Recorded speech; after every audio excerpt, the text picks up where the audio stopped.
जो शेड्यूल देख रहा था 11:30 पर यह सब समाप्त होना चाहिए, और मैं ज्योतिष की दृष्टि से अभिजीत मुहूर्त में खड़ा हूं। मध्याह्न को हम ज्योतिष में अभिजीत मुहूर्त कहते हैं। अब रहेगी बात तो लोकनायक बापूजी हरणे महाविद्यालय में यह जो एक दिवसीय अंतर्राष्ट्रीय अंतर विद्यासाखी राष्ट्रीय परिषद रखा है, ज्योतिषी होने के कारण हमारा काल पर बहुत महत्व आता है, कौन सा कार्य कब किया जा रहा है। तो जैसा मैंने कहा, मुझे बोलने का अवसर भी अभिजीत मुहूर्त में मिला। जिस किसी को कोई कार्य करने के लिए ज्योतिषी मुहूर्त नहीं देता तो उसके लिए 2 मुहूर्त आते हैं विशेष। विवाह के लिए आप सबको पता होगा गोधूली मुहूर्त, और किसी भी शुभ कार्य को करने के लिए अभिजीत मुहूर्त लाया जाता है। लेकिन आज का मुहूर्त इस मंच के सन्मुख जिनको प्रणामांजलि समर्पित करके हम लोग आज स्मरण इस ज्ञान परंपरा को जीने का प्रयास कर रहे हैं, ऐसे परम यति स्वामी विवेकानंद जी, इनके नाम मात्र से ही ज्ञान परंपरा क्या है आपको उद्बुद्ध हो जाएगा। आचार्य ने स्वागत में जो पुस्तक दी स्वामी जी की चरित्र, वास्तव में उनको जिस किसी ने पढ़ लिया फिर भारतीय ज्ञान परंपरा में क्या अवशिष्ट है, क्योंकि ये पढ़ने का विषय नहीं, ये जीने का विषय है, और स्वामी जी ने वो करके दिखाया। हमें गर्व है कि हम उनके वंशज हैं, और हमें गर्व है कि हम भारत भूमि पर जन्म लिया। हमें गर्व है कि हम उसके बावजूद भारतीय ज्ञान के अध्ययन में ज्ञानरत साधनारत हैं। ये सौभाग्य का विषय है। कहते भारत में देवता भी जन्म लेने के लिए लालायित रहता है। ऐसे आज के दिवस स्वामी जी के जन्मदिन और माता स्वरूपा जीजाबाई इनके जन्मदिन, ऐसे अनूठे संयोग, इसको कहते हैं मणिकांचन संयोग। ऐसे दिन यदि भारतीय ज्ञान परंपरा की चर्चा नहीं करेंगे तो क्या फिल्मी स्टाइल में डांस करेंगे? नहीं, हमें उसी आधारभूति को, इनसे प्रेरणा लेकर के आज के कार्य करना है। कुछ बातें हम आपके साथ चिंतन करना चाहते हैं। जो विषय मैंने ये भी सोचा कि यह महिला महाविद्यालय कृष्ण कुमार को क्यों बुला रहा है, लेकिन देखा नहीं, कुछ कुमार लोग भी हैं, इसलिए बोलने की हिम्मत करता हूं। और हिम्मत इसलिए भी कि प्राचार्य दुर्गेश जी हैं। आप देखिए परंपरा कहां से आती है। परंपराएं, लोग कहते हैं 1200 साल 800 साल हम आतताइयों के बीच में रहे, हमारी ज्ञान परंपराएं बहुत छिन्न भिन्न हुई, कहीं कुछ नहीं हुआ है। गंगा की धारा पतली हो सकती है, सूखती नहीं है। ये वो दुर्वा है जो 12 वर्ष बाद भी प्रस्फुट पल्लवित हो जाती है, वो आपको प्रत्यक्षता दिखता है। इस मंच पर ही देख लीजिए, शंकरानंद, ये कौन से आंग्ल परंपरा से नाम आया? दीप कोइराला, महादेवी वर्मा लिखते हैं, जलाओ दिए पर रहे ध्यान इतना, अंधेरा धरा पर कहीं रह न जाए। कौन सी अंधेरा? वह ज्ञान सीखा है। तो ये नाम श्री द्वारका राव जी, ये नाम किसी परंपरा से आया, ये किसी आधुनिकता का प्रतिबिंब नहीं है। हाँ, आज आधुनिकता के नाम हो रहे हैं डॉग हमारे गोद में, बच्चा ट्रॉली में, गाय सड़क पे, कुत्ता बेडरूम में। तो नाम भी ऐसे हो रहे हैं, कुत्तों जैसे नाम मनुष्य के और प्यारे से नाम उन नाम नहीं लूंगा, स्वान वो भी प्राणी है, लेकिन सबकी अपनी सीमा है। ये हमारी परंपरा है। तो ऐसे चंद्रकांत जी, शंकरानंद जी, ऐसे अनेकों नाम, आप सब अपने अपने नाम के प्रति, बहुतों को मैं छात्रों से कहता हूं, आपका नाम जो रखा गया, कभी अपने माता पिता से पूछा इस नाम का अर्थ क्या है? मैं समझ रहा हूं कृष्णा नाम रखा तो द्वंद्व के बीच में रखा है, देवी और सज्जनों के बीच में बोलना है, संभाल के बोलना है, न इनको क्षति पहुंचनी चाहिए न इसको दुख होना चाहिए। यह है कृष्ण। कृष्ण तो हर जगह। वास्तव में ये सब स्वतः नहीं होता है, ये जन्म जन्मांतर के कर्मों के कारण वो प्रतिबिंब बनता है, वैसा नामकरण होता है। ठीक है, ये कुछ परंपरा की भारतीय ज्ञान परंपरा। इन 3 शब्दों में अभी उद्घाटक भाषण में आपने सुना, हमें बहुत से शास्त्र पढ़ने चाहिए, एकांगी नहीं होना चाहिए। मैं आपको बता दूं, ज्योतिष में भी भास्कर आचार्य लिखते हैं, ज्योतिष पढ़ने कौन आए? आज ज्योतिष पढ़ने वो आ रहा है जिसको ऑफिस खोलना है, क्लाइंट है, उसकी कुंडली देखनी है, बस इसके लिए ज्योतिष पढ़ना है। आचार्य कहते नहीं, द्विविध गणितम उक्तम व्यक्तम अव्यक्त युक्तम तदवगमनिष्ठ शब्द शास्त्रे पठिष्ठ। वो विभिन्न प्रकार की गणित शास्त्र को जानता हो, शब्द शास्त्र व्याकरण को जानता हो, और सारे शास्त्र अर्थात वेदांग, शब्द शास्त्र मुखम ज्योतिषम चक्षुषे श्रोत्र मुक्तम निरुक्तम च कल्पः करो, ऐसे सारे व्याकरण छंद कल्प निरुक्त सबका अध्ययन कर लिया हो, उसके बाद ज्योतिष पढ़ने आना चाहिए। ज्योतिष को कहे ज्योतिषम मूर्धनि संस्थितम, यह नेत्र है। नेत्र का अभिप्राय क्या होता है? हम किसी भी अंग से कार्य उतना कम लेते हैं, सबसे ज्यादा कार्य किससे लेते हैं? अपने नेत्रों से लेते हैं, और नेत्रों से कार्य लेने के सारे परिणाम आपको प्राप्त हो जाते हैं। इसका एक प्रबल उदाहरण देता हूं। नवजात शिशु अपनी मां को कैसे पहचानता है? क्या उनके कपड़ों से, क्या उनके वर्ण से, क्या उनके स्पर्श से? स्पर्श तो करेगा तब, लेकिन दूर से रहेगा। 10 महिलाओं के बीच में उसकी माता है, वो उनकी आंखों में वह आभा मंडल, वो ममत्व, वो एक आकर्षण, जिसको हम कहते हैं हमारी तरंगे मिलनी चाहिए, वो सबसे ज्यादा मिलाने की जो क्षमता है वो उन बाल शिशुओं में होती है। और जैसे जैसे हम आज की शिक्षा से शिक्षित होते जाते हैं, हम अपनी वो क्षमता खोते चले जाते हैं, फिर हमें अनेक साधन।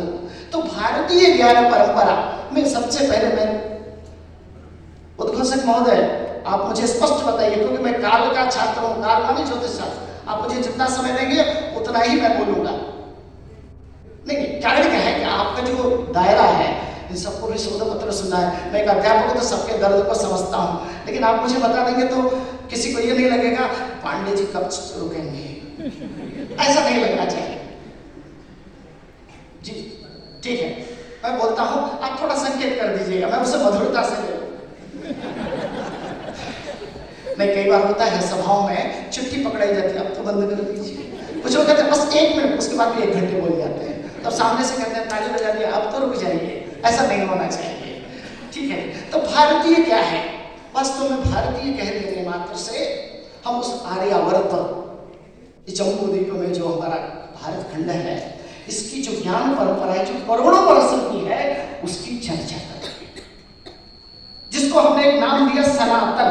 सनातन का अर्थ है जो न कभी उत्पन्न हुआ न कभी नष्ट हुआ, अर्थात सर्वदा एक प्रवाहमान है। ज्योतिष में कहते हैं आपका ज्ञान और आपका पुण्य कर्मादि ये जन्म जन्मांतर तक चलते हैं। इसीलिए कोई बच्चा जन्म लेते ही बहुत प्रतिभा संपन्न होता है, और कोई जीवन भर पढ़ने के बाद भी प्रतिभा के समकक्ष भी नहीं पहुंच पाता, क्योंकि जन्म जन्मांतर की ज्ञान की साधना है। तो ऐसे सनातन विद्याओं का केंद्र यह भारत भूमि रही है। मैं इसको बार बार भारतवर्ष कहता हूं, कभी भी आप भूल कर भी इसका अनुवाद इंडिया मत कीजिएगा। कारण क्या है कि इंडिया का इतिहास मात्र 2000 वर्षों से ज्यादा का नहीं है, और जैसे ही हम भारतवर्ष कहते हैं, यह करोड़ों कल्पादि की गणना का प्रतिबिंब आपके सामने सम्मुख रखता है। अब आप कहें नहीं, मैं तो भूल गया हूं। आपके घर में धर्म यज्ञ होते हैं, आचार्य आते हैं, संकल्प कराते हैं, कहते हैं श्री विष्णवे नमः, कल्प का उच्चारण करते हैं, युग का उच्चारण करते हैं, स्थान का उच्चारण करते हैं, मास का, ये कल्पादि से आपको जोड़ते हैं, और आपके वंश को उस गोत्रादि उसकुलादि से नाम आदि से जोड़ते हैं। तो आपकी परंपरा कुछ 2000 वर्षों की नहीं, आपकी परंपरा करोड़ों वर्षों की है। कल्प कहते हैं ब्रह्मा के दिल को। ब्रह्मा जाने दीजिए, ज्योतिष पढ़ाने का मूड नहीं है, बहुत बड़ी घटना है। अब आप समझिए, इसको कलयुग कहते हैं, और आज के 100 वर्षों में 4,32,000 वर्षों का होता है। इसका 10 गुना कर दिया तो एक महायुग हो गया। ऐसा 71 महायुग बीते तो एक मनु होता है, ऐसे 14 मनु होते हैं तो एक कल्प होता है, और वह केवल कल्प ब्रह्मा का सुबह से लेकर शाम तक होता है। सर्वनी तस्य तावती, इतनी बड़ी उनकी रात्रि होती है, और जब तक वो जागते हैं तब तक सृष्टि करते ये मैंने क्या ये आर्यभट्ट भास्कर जी कर्म में उपलब्ध है। और इसकी गणना का प्रमाणीकरण जैसा उद्घाटक महोदय ने कहा, नासा ने कहा। अरे भाई, उनके मापदंडों में हम उनके फ्रेम में बैठने क्यों जाए? क्योंकि अगर स्वर्ण की कसौटी के लिए स्वर्ण का सुनार चाहिए तो लोहे के लिए लोहार चाहिए। हमारी परंपरा के लिए भारतीय विद्वान चाहिए, भारतीय परंपरा का मनीषा चाहिए, वो ऋषि परंपरा चाहिए। ऐसे सनातन और यह बृहत्तर भारत की परंपरा है जब हम भारतीय उद्घोष करते हैं। और भारत, जैसा मैंने कहा, ये करोड़ों वर्षों का है। इसमें इस करोड़ों वर्षों में उत्पन्न क्या किया? तो भारत नाम लेने से भारत एकमात्र पूरे विश्व का यह राष्ट्र है जिसको भारत माता कहते हैं। आप मुझे बता दीजिए कौन सा ऐसा राष्ट्र है जिसको माता की श्रेणी में रखा गया? पिता की श्रेणी में। आप कहेंगे पिता की श्रेणी में क्यों नहीं रखा गया? तो हमारा उपनिषद कहता है, मातृदेवो भव, पितृदेवो भव, आचार्य देवो भव। इसमें सबसे पहले किसका नाम आया? माता, प्रथमतः, क्योंकि सृष्टि ही वही देती है। हम जिस शरीर के स्वामी हैं, ये हमारे माता पिता द्वारा दी हुई संपत्ति है। इसका ख्याल रखना। हम कहते हैं हम खाए पिए अपना शरीर बिगाड़े, आपसे क्या? नहीं भाई, ये टेनेंट है। हम तो आत्मा उसमें टेनेंट है। इस शरीर को जितना पुष्ट रखेंगे हमारे पूर्वज उतना ही प्रसन्न रहेंगे। और हम बाढ़े पूत पिता के धर्म में, खेती उपजे अपने घर में। तो आपको आगे बढ़ना है तो अपने पुत्रों का अर्थात अपने पूर्वजों का सम्मान करना जानना होगा। और माता ही भारत को माता क्यों कहा? कि पृथ्वी हमारी माता है। कुछ काल तक माता अपने शरीर के रक्त दुग्धा से हमें सिंचित करती है। उसके बाद जो ये शरीर प्राप्त हुआ उसे भारत भूमि की माता ने हमें अभिषेक किया है। हम इसलिए पादस्पर्श क्षमस्व में भी कहते हैं। ये हमारी उदात्त भावना है और ये श्रद्धा का विषय है। यह विज्ञान से किसी पैरामीटर पे तर्क का विषय नहीं है, ये श्रद्धा और समर्पण का विषय है। जब भारतीयता कहते हैं माता पुनः क्यों आगे? मनु महाराज कहते हैं, उपाध्याय दशाचार्यो आचार्य दसगुणा पिता पितुर्दसगुणा माता गौरवेणातिरिच्यते। कहा सारे वरिष्ठ पतित हो जाए तो सबको त्याग लीजिए। कहा मतिता पतिता गुरुपस्त्याच माता नैव कदाचन। माता को आप कभी त्याग ही नहीं सकते। माता को त्यागने का एक ही अस्त्र है, आपको अपना शरीर त्यागना होगा। क्योंकि यह शरीर जो है माता से बना हुआ है। आप बहुत से लोग कहते हैं हमारी माँ से अनबन हो जाती, मैं दूर रहता हूँ, माता अलग रहती है, पिताजी अलग। आप कैसे अलग रहते हो? क्योंकि आपको माता क्या है इसका भान ही नहीं है। शंकराचार्य जी को इसका भान था। उन्होंने कहा पुत्रो जायेत क्वचित् गुमाता न भवति। तो ऐसी श्रद्धा और समर्पण का यह विषय है। और तो आप आगे चले, यह पर्यावरण संरक्षण का विषय है। जैसे हम भारतवर्ष का नाम लेते हैं, हम नदियों की पूजा करते हैं, पर्वतों की पूजा करते हैं, हम दूरवा तक को पूजन की सामग्री बनाते हैं, जिस पर हम चलने से, गौ को ग्रास करने से भी नहीं रोकते, उनको भी उच्च स्तरीय अर्थात हमारे कण कण में काशी से होने के कारण हम कहते हैं काशी का कण कण शिव है। तो काशी का ही नहीं, संपूर्ण भारतवर्ष का कण कण शिव है। अर्थात सब में वो ईश्वर तत्व देखते हैं। और ऐसे ईश्वर तत्व में देखना ही प्रकृति का संरक्षण है। आज विश्व के सामने सबसे बड़ी चुनौती है पर्यावरण को कैसे सुरक्षित रखा जाए। वह केवल भारतीयता को नहीं जानते, इसलिए उनको चुनौती ये प्राप्त होती है। और इसका अगर कोई मार्गदर्शन कर सकता है तो वह भारतवर्ष है, और मार्गदर्शन करता रहा है, इसलिए इसको हमने जगत गुरु कहा था। जगत गुरु के पद पर हम आज भी प्रतिष्ठित हो सकते हैं भी और रहेंगे भी। क्योंकि आज पाश्चात्य जीवन में जब विभिन्न प्रकार की आपदाएं विपदाएं आती हैं तो भारत की ओर देखा जाता है। हम बचपन में घर में जाते थे, माता कहती थी पैर धो करके घर में आओ, हाथ धो करके खाना खाओ। कोविड ने हमें सिखा दिया कि विदेशों ने भी सीख लिया कि भारतवासियों जो आप नमस्ते करते हो यही सबसे अच्छा था।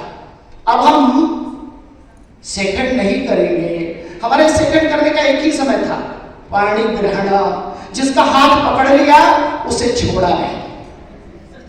और इतना ही नहीं, वहां तक संकल्प थे कि सप्त जन्म, पता नहीं ये पहला है कि सातवां है, लेकिन इतना तो हमें भान था। ये है उदात्त भावना हमारी संस्कृति की। इतना ही नहीं, भाषांतर से भी हम बहुत सी चीजें सीखते हैं। भारतीयता कहते हैं, एक उदाहरण पाणी ग्रहण से मैं कहता हूं, भारतीय विवाह शब्द है।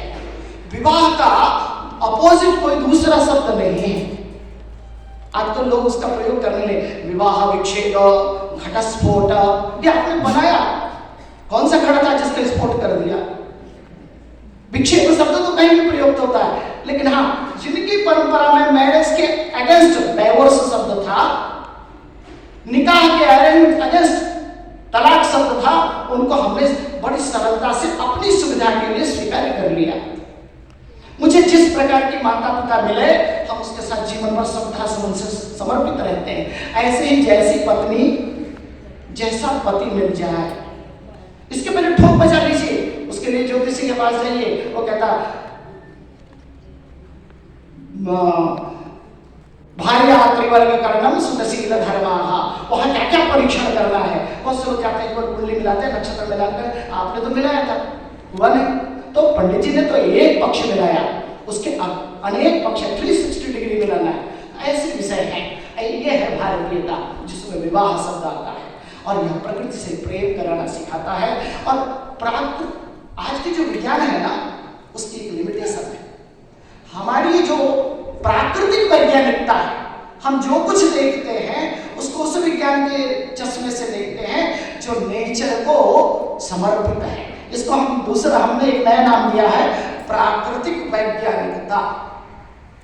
यह वैज्ञानिकता केवल कुछ काल तक सीमित नहीं, ये जब तक सृष्टि रहेगी तब तक यह अनवरत उदारता रहेगी। मेरा मानना है, अभी तो मैंने थोड़ी भारतीयता के ऊपर आपसे चर्चा की, अनेक विषय है, शायद दिन भर भी बोला जाए तो कम नहीं होगा। अब मैं ज्ञान क्या है, आज ज्ञान क्या है, हर मंच से कहा जाता है बच्चों को वो पढ़ाइए जिससे उसकी आजीविका चल सके, वो खाना कमाना सीख सके, अपने पैरों पर खड़ा होना सीख सके। आश्चर्य लगता है, अभिनव शंकराचार्य स्वामी गणपति जी कहा करते थे, कुकर सुकर कीट पतंगादि ने कौन सी आजीविका का शिक्षण लिया, जीवन भर उनका उदर भरता है और हृष्ट पुष्ट वो घूमते रहते, पूर्णायु प्राप्त करके स्वर्ग को जाते हैं। ये मनुष्य कैसा है जिसको आजीविका के लिए अध्ययन करना, इसका मतलब है उससे ज्ञान प्राप्त नहीं। तो ज्ञान को हमने वेद से लिया। वेद क्या है? विद धातु अर्थात व्याकरण के दिग्जी हैं, जानते हैं इसका अर्थ ही है ज्ञान। जो सब कुछ ज्ञान है यह सब वेद है। वेद व्यास ने इसको और विस्तृत किया, क्योंकि वेद की ऋचाएं हमारे समझ में नहीं आई, तब उन्होंने कहा नहीं, इसको वेदांग में परिणत कर दिया जाए। सब वेदांगों की रचना हुई। उन वेदांगों से भी और विस्तार करने के लिए ब्राह्मण, आरण्यक, सूत्र ग्रंथ, उपनिषद इत्यादि ग्रंथों की रचना हुई। और भी समझ में नहीं आया तो पुराणों, उपपुराणों, इनकी रचनाएं हुई। और ये सब कथाएं नहीं हैं। पुराणों के कथाओं को यदि आप ध्यान से देखेंगे तो खगोलीय रचना की वार्ता करते हैं, वह गणित की वार्ता करते हैं। ऐसे विषयों को, यहां तक तो मैं कहूंगा कि अभी बहुत अच्छा हुआ कि कुछ काल पूर्व एक रामानंद सागर जी ने रामचरितमानस, रामायण का एक सीरियल बना दिया, और महाभारत भी, ये दोनों भारतवर्ष को पुनर्जागरण करने के लिए एक उत्तम, जिन लोगों ने क्योंकि भारत में जन्म लिया, वेद तो छोड़ दीजिए, रामायण, गीता, महाभारत, ये तीन को नहीं जाना तो आपका जीवन व्यर्थ है। एक काल था जब तुलसीदास जी ने इसको हिंदी में, अवधि में रामचरितमानस करके लिखा। वास्तव में रामायण क्या है? एक जीवन गाथा है। और मैं कहता हूं वही राम कथा हर आचार्य कहता है, परंतु जब उसकी कथाओं को आप सुनते हैं तो ज्ञान की अलग अलग धाराएं उत्पन्न होती हैं। सीता को नहीं पता था धनुष यज्ञ किसने रखा? जनक जी ने। धनुष उठाएगा कौन? कोई भी राजा उठा सकता, बस एक ही शर्त था, वो कहीं का राजा होना चाहिए। राजा होगा तो वृद्ध नहीं होगा, ये तो पक्का हो गया। क्योंकि उस समय कहते हैं दशरथ जी की कान के पास एक बात पक गए तो उन्होंने गुरु को बुला के कहा राम को राज्याभिषेक कर दीजिए। तो सीता जी को इतना तो पता हो गया कि कोई वृद्ध तो उसमें नहीं आएगा, लेकिन अब वो कौन होगा, सत्कर्मी होगा, कुकर्मी होगा, राजा तो होगा, हिंसक होगा, अहिंसक होगा, दैत्य होगा, दानव होगा। तो उसके लिए उन्होंने शरणागति ली। किसकी शरणागति ली? वाटिका में जाकर अपनी कुलदेवी का स्मरण किया और कुलदेवी ने स्मरण करते ही उनको आशीर्वचन दिया, सुनसी सत्य असीस हमारी, पूजे ही मन कामना तुम्हारी। फिर अगली पंक्ति में लिखते बाम अंग फरकन लगे। इसमें दो तीन बातें आपको बता रहा हूं। बाम अंग फरकन लगे, ये ज्योतिष का विषय है। अंगस्फुरणा, ये शकुन शास्त्र का विषय है। विभिन्न प्रकार के शकुन, परंपरा की बात कर रहा हूं। बहुत से शकुन आपने देखे होंगे। यात्रा करते हैं, बिल्ली रास्ता काटती है, विज्ञान कहता है, आधुनिक लोग कहते हैं इससे कुछ नहीं होता। आप थोड़ा परिणामदायी जाइए, उसके टर्म कंडीशन को पढ़िए, शास्त्र को पढ़िए। वो अनेक कारण क्या है, वह जो प्राणी है वो प्रकृति के संकेतों को जितनी तीव्रता से ग्रहण करती है, आचार्य ने वहां अश्वइंगित, गवइंगित, विभिन्न प्रकार के पशु पक्षियों के माध्यम से अनेक वर्णन किए, जिससे हम उन यंत्रों के माध्यम से अपनी ज्ञान परंपरा को आगे बढ़ाते हैं। ऐसे वेद, रामायण, उपनिषद, महाभारत, संहिता, ब्राह्मण, उपनिषद, ऐसे ग्रंथों अपार संपत्ति है। अब बताइए 1200 वर्षों के बाद भी अगर मैं इतना बोल रहा हूं तो 1200 वर्षों पूर्व हमारी स्थिति क्या रही होगी? इसका मतलब इन दवाओं में भी लोगों ने आजीविका का महत्व नहीं दिया। कहा जाता है काशी में ब्राह्मणों के यज्ञ को भी तसिखा काट दिए जाते, उसके ढेर लग गए, उनकी पोथियों को जला दी जाती थी। फिर भी उन्होंने कौन सा ऐसा मार्ग चुना जिसे शास्त्र अभी भी जीवित है। आजकल सबके पास मोबाइल है, डाटा को सिक्योर करने के लिए, डाटा चोरी न हो इसके लिए कितने प्रयत्न कर रहे हैं वैज्ञानिक। फिर भी जो चोर है वो उनसे दो हाथ आगे निकलता है, उनको ब्रिज करके फिर डाटा चोरी हो जाता है। आए दिन सुनते हैं हमारे ऋषियों ने इस ज्ञान परंपरा की इस डाटा को कैसे सुरक्षित रखा। कभी आपका विचार आया? उसका एक महत्वपूर्ण विषय रखा जिसको कहते हैं श्रुति परंपरा। उसको उन्होंने कंठस्थीकरण कराया और एक खोपड़ी से दूसरी खोपड़ी को ट्रांसफर किया। अरे भाई, जितने में से अगर एक भी बचेगा तो शास्त्र बचा। वही कारण है कि आज इतने सारे शास्त्र यथावत बचे। मैं कुछ दिन गुजरात में था, दिग्जी महाराजा शैलेंद्र विश्वविद्यालय में, काशी से मैं वहां पढ़ के गया था। मेरे हाथ में कोई पुस्तक नहीं हुआ करती थी, मैं फलाहार करता था, बाहर खाने की आदत नहीं थी। यह परंपरा का दुर्गुण भी कहिए, सदगुण भी कहिए। तो एमएस यूनिवर्सिटी के सामने एक दुग्ध वाला था, उसके यहाँ जाता था, दूध लेता था, दूध वहीं पी जाता था, फल खाया, फिर विश्वविद्यालय में जाके पढ़ा करके चला आता था। तब मैं भी कोयराला जी की तरह धोती पहनता था, काशी वाला था। ये मुंबई में जाने के कारण पैजामा और पैंट में आ गया, क्योंकि काल धर्म भी स्वीकार ही करना है। इसके बारे में तो उसने पूछा, महाराज आप रोज आते हो, केवल दूध पीते हो और कहाँ पूजा करने जाते हो? क्योंकि तब ये चांद नहीं था, तब मोटी सिखा थी। उसके बाद मैं चंद्रवंशी हो गया। वो वातावरण का प्रभाव है। तो मैंने कहा देख भाई, मैं तो इसी विश्वविद्यालय में अध्यापन कार्य करने जाता हूं। तो उसने गुजराती में पुस्तक को चोपड़ी कहते हैं। कहा आपके पास चोपड़ी नहीं है? मैंने कहा मैं काशी वाला हूं, हमारी परंपरा में खोपड़ी लेके घूमने का विधान है। अर्थात कंठस्थीकरण में जो विद्या है वही आपके पास है। तो इसको शास्त्र कहता है कार्यकाले समुत्पन्ने परहस्ते गतम धनम न सा विद्या न तद्धनम। जो पुस्तक में विद्या है पुस्तक में ही रह जाएगी। बैंक में 1 करोड़ है, अभी मुझे कैश चाहिए, क्या करेंगे? आपका डिजिटल पेमेंट कर देंगे, इंटरनेट गायब हो गया, क्या करेंगे? अर्थात आपके हाथ में जो पूंजी है, जो आपके जीवा पर ज्ञान है, जीवा पर ज्ञान इसलिए कह रहा हूं, भास्कर लिखते हैं नृत्यंती मुखरंग के वह सरस्वती इस मुखरंग में नर्तन करती है। और जब कंठस्थीकरण कर लेंगे तो फिर वह वाणी के रूप में स्फुरित होगी, फिर आपके बच्चों में, शिष्यों में जाएगी। इसको कौन नष्ट करेगा? जब पूरी सृष्टि विनाश करेगा तो ही ये विनाश, और पूरी सृष्टि विनाश होने वाली नहीं है, क्योंकि हम देव के संतान हैं। भारत अमर देवताओं की भूमि है। अमर, हम भी अमर हैं, ध्यान दीजिए।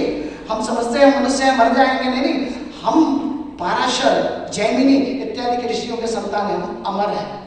और ये अमरत्व हमारी ज्ञान धारा के कारण है, हमारी स्फूर्तता के कारण है, ऊर्जा के कारण है। ऐसी व्यापकता, श्रद्धावनत और शाश्वतता और हमारे विज्ञान के ज्ञान के प्रति ज्ञान का एक उद्देश्य जिसके पीछे कल्याण की भावना है, संग्रह की भावना नहीं।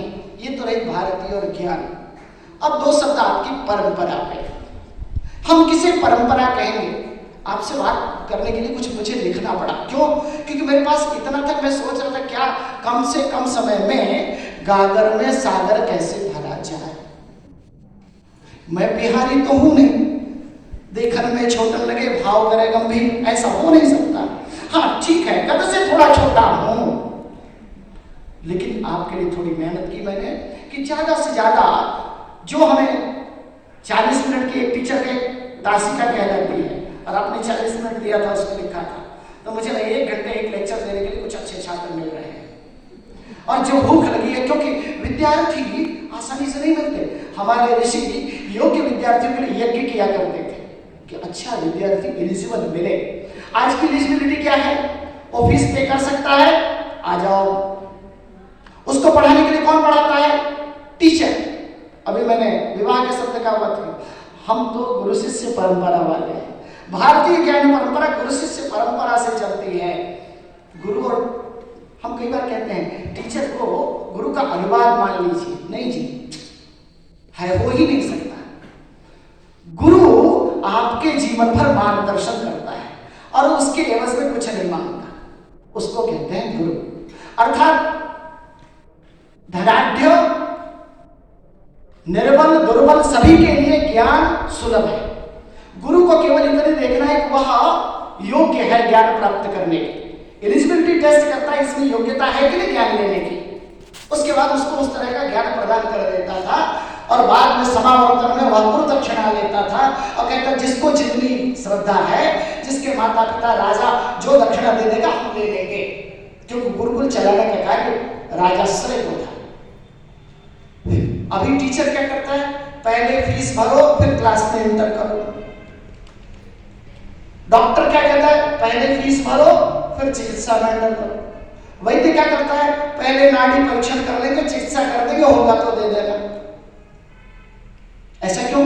बृहस्पतिला में बराह में लिखते हैं नरके पिते परिपच्यन्ते।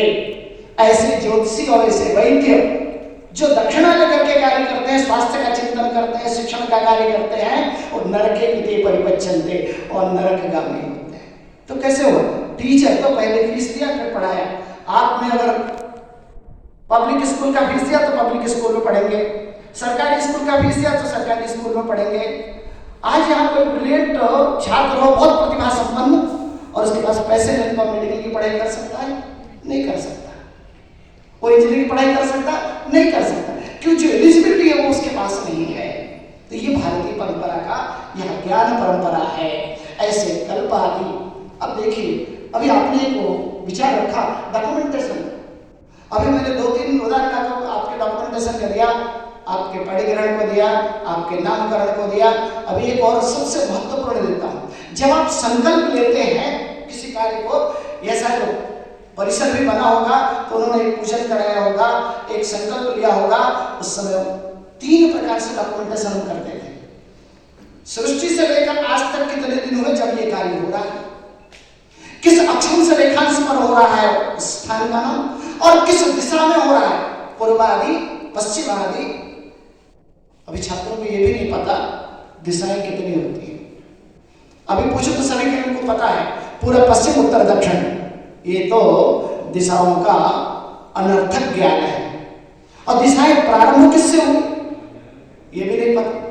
तो दिशाओं का जनक तो हमारा सूर्य है, और दिशाएं क्रम से प्रसन्नता आया कि संकल्प हम कोटेशन कैसे करते हैं, तो संकल्प में त्रिप्रश्न, दिक्, देश, काल, इन 3 का उच्चारण करते हैं। और सर्वदा हम अनेक कार्यक्रमों में, चाहे हमारा कोई संस्कार हो, चाहे हमारी कोई भी शुभ कार्य हो, हम सब कार्यों के लिए यात्रा तक करते हैं तो हम ऐसे का विचार करते हैं, किस दिशा में यात्रा कर रहे हैं, कब यात्रा कर रहे हैं, किस यान से यात्रा कर रहे हैं। ऐसे सूक्ष्म विचार हमारे शास्त्रकारों ने किया। ऐसे कोडिंग का यह हाँ, बस एक ही गलती हमारी हुई है जिसको आज की दृष्टि से गलती कहेंगे, पर तो यदि हम भारतीय कह देंगे तो गलती नहीं होगी। हाँ जी, उसको कहते हैं पेटेंट। हमारे ऋषियों ने, मुनियों ने कोई पेटेंट नहीं कराया। उसको क्या कहा? इदम न मम, और सबको समर्पित कर दिया देवताओं को कि वह इदम न मम। ऐसे लंबे समय से जो हमारे यहाँ विशेष बातें, हमारे कुछ विषय आपके सामने, चूंकि हमें संकेत मधुर का मिला है ना, तो मैं मधुरता से कुछ बिंदु आपके सामने रख देता हूँ जो आपके चिंतन के काम में आएगा। और सर्वदा अगर आपको इस चिंतन में कोई मेरी सहायता लगेगी तो मैं आपके साथ सर्वदा उपलब्ध रहूंगा। हमारा उद्देश्य पुरुषार्थ चतुष्टय की प्राप्ति है। हमारा उद्देश्य समग्र विकास है, केवल आर्थिक विकास नहीं है। हमारा उद्देश्य ज्ञान और आध्यात्म और मौलिकता और सृजनात्मकता का उद्देश्य है। हमारा उद्देश्य पोषण और संरक्षण में है। हम पाश्चात्य के उद्देश्य केवल प्रकृति का शोषण और दोहन से नहीं है, अगली पीढ़ी को कुछ मिले नहीं। हम एक वृक्ष को भी काटते हैं तो निवेदन करते हैं और 10 वृक्ष लगाते हैं। उसका अनुमान क्या का? एक वृक्ष 10 पुत्रों के बराबर है। इतना सम्मान दिया, अर्थात हम प्रकृति के पोषण के बारे में। वर्तमान में भौतिकतावादी के जीवन में यह स्पष्टता नहीं है, और इस अस्पष्टता के कारण 200 वर्ष तो हम अंधी दौड़ में चले गए। लेकिन इस अंधी दौड़ में आगे हम कहाँ जाएं? फिर सारा विश्व इस भारत की ओर देख रहा है और भारत को बताना है कि हमें इस मार्ग में कहाँ जाना है। अर्थात प्रकृति के साथ प्रतिबद्धता रखनी है, प्रकृति पर विजय नहीं, प्रकृति के साथ संयोजन करके उन्मुक्तता का आनंद लेना है। यही हमारे कुछ उद्देश्य हैं। इन उद्देश्य को हमने बहुत सहज करके कैसे संभाला? हमारे ऋषियों ने इसको धर्म के साथ जोड़ दिया। धर्म को हिंदू मुस्लिम इत्यादि धर्म नहीं देखे, धर्म धार्यते धर्म, जो धारण करना है। ये पत्नी धर्म है, ये पुत्र धर्म है, ये ऋषि धर्म है, आचार्य धर्म है, ये कुल धर्म है, ये सभा धर्म है। ऐसे धर्मों के साथ उन क्रियाओं को जोड़ दिया। इसके कारण हमारी विद्याएं सुरक्षित हैं और वह मानव धर्म है। ऐसे इसको हम अनेक वाक्यों में कहते हैं, असतो मां सदनमय, तमसो मां ज्योतिर्गमय। यह हमारा लक्ष्य है। मृत्यु मां अमृतम गमय। और कुछ वाक्य अभी जिससे हमने स्वतंत्रता पाई, उसका मूल मंत्र कोई आंग्ल मूल मंत्र नहीं था, अहिंसा परमो धर्मः। महात्मा गांधी ने उस एक सूत्र को लेकर के अंग्रेजों को भारत छोड़ने पर विवश कर दिया। और अभी हो रहा था कि दैनिक दिनचर्या आचार्य परमो धर्मः, मैंने शास्त्र को पढ़ेंगे तो एक एक सूत्र आपको दिशा निर्देश करते हैं। और इन सब के लिए, इन सब धर्मों का जो मूल है, वेदो अखिलो धर्म मूलम, ये तो अभ्युदय निश्रेय सिद्धि सधर्म। और धर्म का जहाँ सबकी सिद्धि हो, अभ्युदय हो, वही धर्म है। किसी का पराजय हो, किसी का संकट हो, वह धर्म नहीं है। और इसके ऐसा यदि करेंगे तभी हम कह सकते हैं आत्मवत् सर्वभूतानि यह पश्यति स पश्यति। और सबको अपने जैसा देखता है, वही इसको देखता है।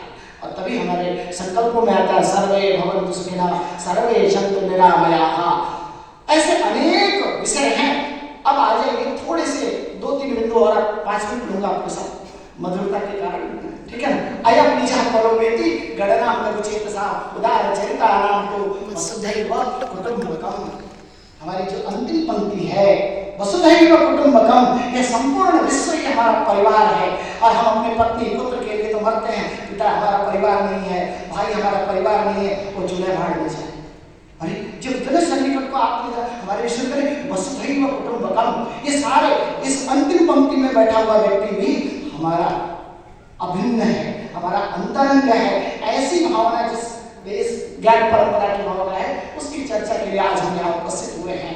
अर्थात इसके विषय में चाहे दर्शन शास्त्र हो, आज 60 वर्ष का काम करने के बाद, रिटायर होने के बाद बड़े बड़े केमिस्ट्री और फिजिक्स के प्रोफेसर गीता पढ़ने आते हैं। मुझे गीता पढ़ना है। अरे पढ़ना इसको बाल्यावस्था में था, आपने कब पढ़ा? वृद्धावस्था में।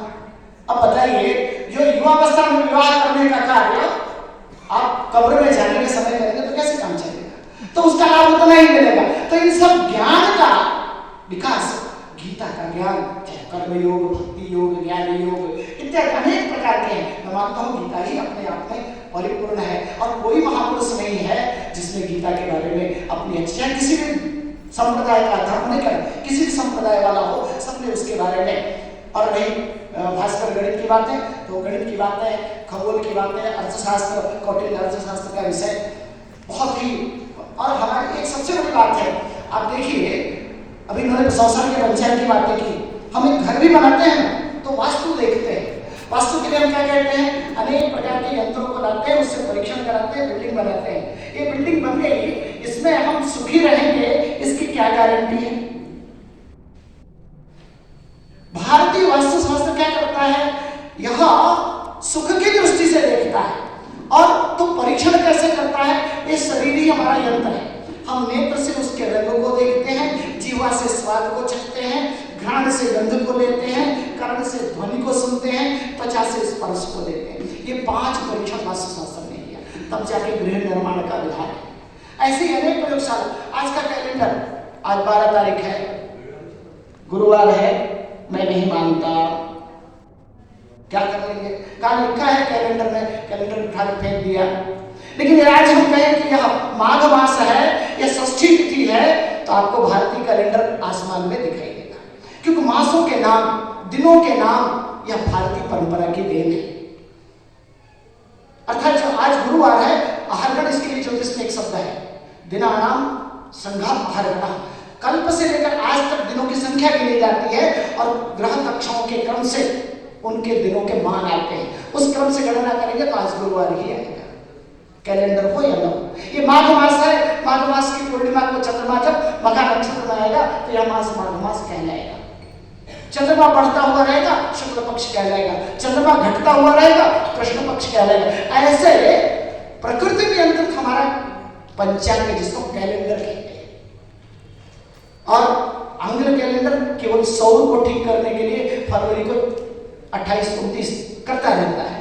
हमारे यहाँ अपने आप चंद्रमा और सूर्य अधिमास, क्षयमास, तिथि क्षय, तिथि वृद्धि करके अपने आप को पूर्णिमा ले आते हैं। ऐसे अनेक विषय हैं। पाइथागोरस के बारे में आपने सुना ही होगा। बौधायन पाइथागोरस में, बौधायन सूर्य सूत्र में, वो सूत्र बहुत पहले समकोण त्रिभुज के बारे में बताया गया। ऐसे दीर्घवृत्त के बारे में सूर्य प्रज्ञप्ति में शून्य को पिंगल छंद शास्त्र, जिस क्योंकि गणित, इसलिए मैं चर्चा करना आपके साथ से करता हूँ। आज विज्ञान के अंधे चश्मे से देख रहे हैं। विज्ञान किस पर आधारित है? गणित पर। और गणित विज्ञान की जननी है, और वह गणित पूरे भारतीय ज्ञान परंपरा की जननी। पिंगल छंद शास्त्र में शून्य का उल्लेख मिलता है। दार्शनिक का उल्लेख भी वहीं प्राप्त होता है। उमा स्वामी ने वृत्त के क्षेत्रफल के बारे में बताया। एक सभी जानते हैं आधुनिक गणित में सर्कल, एलिप्स और पैराबोला, अर्थात वृत्त, परवलय, अतिपरवलय। अतिपरवलय में सारे ग्रह घूमते हैं। इसको उमा स्वामी ने एक जगह लिखा, कुक्कुटांड संस्थानम, अर्थात मुर्गी का जो अंडा है, आप ध्यान से देखिए, वो दीर्घवृत्ताकार होता है। यह कहा, ये जो कुक्कुटांड संस्थान, अच्छा एलिप्स कैसा होता है, तो उस प्रकार का। इस प्रकार से गणित की अनेक विधाएं, यहाँ तक कि आपको कहूं कि भास्कर को जिसने पढ़ा, लोग कहते हैं त्रिकोण विधि अभी आई, आकर्षण सिद्धांत अभी आया, आकर्षण सिद्धांत भास्कर में, आकृष्यते महितयाय खस्तम गुरुस्वाभिमुखम स्वपश्चात्, पृथ्वी का आकर्षण शक्ति का स्वतः का ज्ञान है, वहां भी उल्लेख मिलता है। पृथ्वी घूमती है, गैलीलियो ने कहा 400 साल पहले उसको फांसी दे दिया गया। आर्यभट्ट ने उनसे 1000 वर्ष पूर्व कहा, आज भी वो सच है। तो ऐसे बहुत से गणित के विषय हैं। यहाँ तक कि जब हम श्रावण मास में शुक्ल यजुर्वेद का पाठ करते हैं, उसमें गणित की हरात्मक श्रेणी, गुणात्मक श्रेणी और समांतर श्रेणी का उल्लेख प्राप्त होता है। ऐसे विभिन्न प्रकार के गणितीय तत्वों से भरपूर जो हमारी ज्ञान परंपरा है, वह किस प्रकार से अवैज्ञानिक हो, क्योंकि ज्ञान विज्ञान का मूल है वह गणित है। इसलिए भास्कर ने जो अभी हमने प्रार्थना की, वो भास्कर की प्रार्थना थी। भास्कर ने क्या कहा, गणित क्यों पढ़ें? उत्पादकम यत् प्रवदन्ति बुद्धे रतिष्ठितम सत्पुरुषेण सांख्या व्यक्तस्य कृतस्य तदेक बीजम अव्यक्त बीजम गणितम च वन्दे। का अव्यक्त ईश्वर और गणित, यही तो परब्रह्म परमेश्वर है। क्यों? एको अहम बहुश्यामः। इसको इन्फिनिटी, जीरो में अगर किसी संख्या से भाग दे दें तो क्या बन जाता है? अनंत। वही परब्रह्म परमेश्वर शून्य है, इसको पूर्ण की संज्ञा दी। ऐसे अनेक विषय हैं। वास्तव में मेरे पास सामग्री बहुत है, लेकिन समय अनुमति नहीं दे रहा है। और आप लोगों ने पूरे धैर्यपूर्वक, मैं छेड़ना नहीं कहूंगा क्योंकि मैं राजनेता नहीं हूं, आपने धैर्यपूर्वक सुना